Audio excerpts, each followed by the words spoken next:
Education still remains the engine room for the growth and development of any nation, including Nigeria. Therefore, it becomes imperative to look at the challenges and way forward for education in Nigeria. Globally, countries of the world continually sought to improve the quality of our education, particularly developing countries. Nigeria is not left out. There has been a radical shift towards achieving quality education for its citizens. This includes Students' Education Loan Act. Funding of higher education remains a challenge in Nigeria. In a bid to find a lasting solution to this challenge, the administration of President Bola Tinubu announced a student loan scheme which seeks to liberalize funding of education. Our Rice correspondent Mary Chinda takes a look at the students' loan and long-standing challenges of funding public tertiary education in the country. Fresh subsidy is gone. It all began with the famous subsidy must go statement on May 29th. The attendant consequence was an initial rise in utility bills and tuition fees in some public universities, including the University of Lagos. Students at the University of Benin also registered their protest over an increase in school fees. It is to address the perennial funding challenge of the educational sector, which had forced lecturers to down tools time without number, that the government announced the rolling out of a student loan initiative with about 5 billion naira earmarked for it. With the document not yet in public domain, the Minister of State for Education describes the scheme as brilliant and innovative and in line with President Tinubu's renewed hope agenda. Mr. President came up, when he came in, the student loan board was signed into law, and also the act become operational with the injection of fund in the last appropriation budget to allow the access by students of Nigeria. Mr. President also noticed that there are a lot of concern expressed by stakeholders, especially in the educational field in Nigeria, concerning how difficult it may likely be to access the loan by students. And to that end, Mr. President constituted a powerful committee that is currently working to address all the bottlenecks as raised by Nigerians. But education experts share their thoughts about the 5 billion naira students' loan scheme. The government should be commended for initiating the student loan scheme. It is done in several parts of the world. I've said that. It is beneficial because those who could not go to universities because of lack of funds will now do what? Go to university on loan. And the government would benefit from that because when you have an educated workforce, it's an advantage to the government. We've not really been able to create that safe environment to make repayment of loans an easy one. I mean, it's even like a sort of a challenge now, them taking that loan, because when you take the loan without any means of paying back, it's going to further stress your family to know that, all of a sudden with this policy, we'll just find ourselves being destabilized financially. Chairman of the Academic Staff Union of Universities, ASU, shares his reservation. Our union idea, we have expressed it very clearly. We don't believe that it should be a student loan scheme. It should be student grant for the children of the very poor who cannot afford to pay the fee, especially with this present fuel subsidy removal and the backlash. And it appears the modalities around the student loan scheme is not all that the universities have to worry about. The 25% increase in salaries of academic staff, the scuffles around the payment of part of withheld ASU members' salaries are some of the challenges university lecturers are burdened with. ASU would prefer a negotiated salary increase, which is as recommended by ILO. And that is when we should not wait award. And we have actually done that with the last regime, but they refused to sign. So our hope is that this regime will look at that particular agreement and sign it in line with ILO and all labor laws. The now rescinded directive for higher institutions to remit 40% of their revenue to the federal government against the backdrop of a long-standing issue of underfunding of the public tertiary institutions is also another source of concern to education experts. It has never been a case of the tertiary education funding the government. It cannot work. Can it work? Not to talk of 40%. As I told you, I've been a vice chancellor. Now, the TED fund or NUC had to go and pay the electricity bill for Amadu Bello some months ago. It happened. And that is the same take in all the universities. The amount of money given to university administration for utilities and so on barely covers 1 month for those electricity, water, and so on. All the money paid by student universities are for particular purpose. Money paid for ID card, money paid for laboratory chemical, money paid for examinations. They are not revenue generating agencies. Therefore, asking to pay 40%, you want to further strangle universities. Nigeria's budgetary allocation for education has over the years been negligible, with only 8% budgetary allocation to education in 2023. Experts say the future looks bleak for education in the country. We are the one actually suffering. When you go around and you can find out our members are stressed and many are dying. You saw a colleague come and die OAU just 2 days ago. And God, this one, in those days, a lecturer will go on 3 months leave every year to go and refresh and come back. But we have sacrificed all those leave for those months we didn't teach during the strike. So, haven't done our own part. The government should do its part in the interest of Nigerian population and Nigerian children.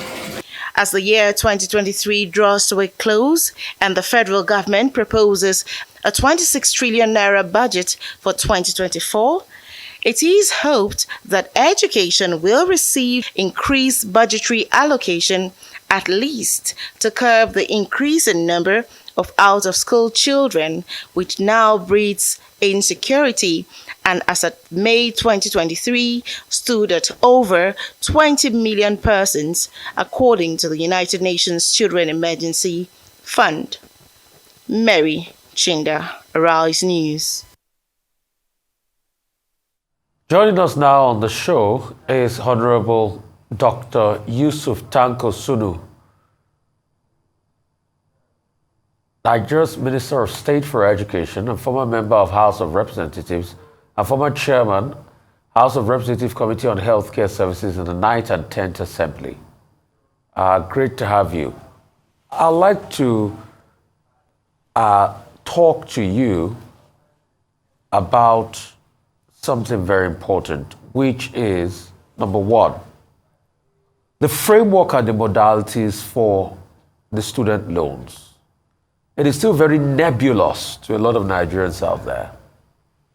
How is it going to be administered? Has the education bank been set up?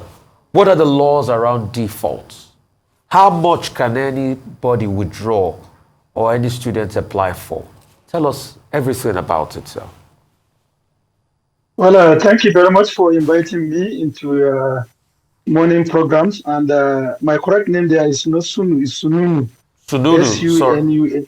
My apologies, yes, sir. Sununu. Yes. My apologies. No problem. Thank you very much, sir. Thank you very much, sir. And I must also commend you for trying to all efforts to enlighten Nigerians. I quite believe, that I was at a UNESCO meeting, and right now I'm also out of the country. But you have persistently reaching out to me to come and make this a very elaborate discussion to the benefit of Nigerians. And I think that is what information is all about. Information is power. And we'll continue, as directed by the president, to keep Nigerians informed of the activities of the administration. Well, as you know, I had made mention earlier in the interview that I granted, which was also aired immediately before this discussion, that when the president came, the National Assembly has already passed the student bill loan board bill that was sponsored by the chief of staff and many other House of Rep members, and it was also assented by the president immediately when he came into office. And once you have an act, the act is just a framework that will is a legal backing that will ask you or allow you to develop a framework or policy that will guide the implementation of that act. Act cannot be totally or 100% addressing all issues. It must give gap to where administrators can come in and develop a policy. But that policy must drive its power from the act. And exactly that is what happened. Now, after the act has been signed, the next thing is to see that the act become operational, and it becomes operational really by submitting to National Assembly a budget line that can be used to fund the loan by student. Now, after that is also being done, what is now the modality we are working on is to see how do we develop the framework that would be acceptable to Nigerians. As you know, even you one time you were involved in that discussion, that there are a lot of hindrances and bottleneck that will make it difficult for some students to access the loan. And that is now, Mr. President went ahead to constitute a powerful committee with Chief of Staff, who was also the main sponsor of the bill when it was when he was in the National Assembly, to see now how can we address. We are in a democratic setting, and Mr. President, as you all know, is a Democrat par excellence, and he listens a lot to what people are saying, and he's much concerned about development of in the country. So hearing a lot of concern expressed by Nigeria in terms of making it quite difficult for students to access the loan as so far. So the committee was mandated to go ahead and work out the modalities that will allow and enable students to access the loan. And just yesterday, also a few days ago, the Chief of Staff to the President, Right Honorable Femi Bajabianila, was at one of the pre-convocation lectures at the Yaba College of Technology. I made it clear that you don't need to know anybody for you to access the fund. It's going to be online. Student will apply online. It will be processed online. All that is needed will also be processed online, so that you can access what is also and it can easily be dispensed to you. So all the bottlenecks are being addressed. And let me also add that is not only the opportunity for easier education or easy education in Nigeria. We have also federal scholarship that have been granted scholarship. Even this year, scholarship was granted, and next year also it was also in the budget line of the ministry. And in terms of our dealings, we also look at teacher education. It's also very, very vital in our dealings. We have come up with a policy that about 5,000 teachers will be given through the federal scholarship, a scholarship grant that will allow them to continue to pursue this because their educational career. Because what we are having now, all over there is teacher crisis, and in Nigeria it's getting worse because a lot of people consider teaching as last resort to employment, and therefore we have to see how we can increase some modalities that will enable students to go and pursue their educational career in order to have a quality teacher. Because there is no way we can improve on the access and quality of education if we don't have qualitative teachers. So as far as the issue of student loan board is concerned, the bottleneck are going to be been addressed, and I assure you that by January, Nigerians will have all the details, and the Nigerian student will begin to access the loan. The amount will all be decided as these are all policy statements that the committee are working to see, and I don't think it will be proper for me to preempt them. But I want to assure Nigerians that Mr. President is concerned about the future of education of Nigeria, and the committee is working tirelessly to ensure that it comes up with a modality of accessing the loan that is going to be acceptable by average stakeholder in education and virtually all Nigerians. Okay. Well, still on the loan. Section 5 of the Access to Higher Education Act talks about an 11-man committee which will be chaired by the governor of the central bank to manage the fund. Has that committee been set up yet as part of implementing what the law says? And then the source of funding for that student loan is to come from 1% of this, 1% of that, statutory bodies, including the FIRS. But it also talks about donations, charities. Has the ministry seen anybody donating or signaling interest in donating to this students' loan scheme? Mr. Ruben Abadi, I will humbly and respectfully welcome you to my office so that we can also receive your own donation. But virtually, what is there is we have to have a legal framework that will allow collaborations so that people will know that what they are doing is according to the law. And that's why that aspect is also given, so that people can now come and donate. You see, it's not only in health. Even when I was chairman House Committee on Health, when we developed the aspect of National Health Insurance Scheme, initially you cannot go and give your money. But we came out with provisions that individual can go, give your money, specified number of people you want to enjoy to be covered with that loan, and you can track it timely. And that is also what is reflected in the student loan. You can go and specify from which region, from which tribe, from which aspect of the society you want to fund. And you can come at any time to access on timeline basis who have utilized your fund, and you can also you are also free at your own will to call them and inquire how easy was it to them to get the funding which you have sponsored. So you see, if you look at it, inclusivity is one of the 8-point agenda of Mr. President, so that everybody will now be a brother's keeper, and that's why that aspect of collaboration is given at this thing. It's just say that we all agree that the government cannot do it alone. And the only way we can address the issue is to see how can we open up people, both locally, nationally, and internationally, to come and collaborate. And let me tell you one thing, even before now you find that, go to a member of the House of Assembly, you find a lot of House of Assembly members are also issuing scholarship to their constituencies.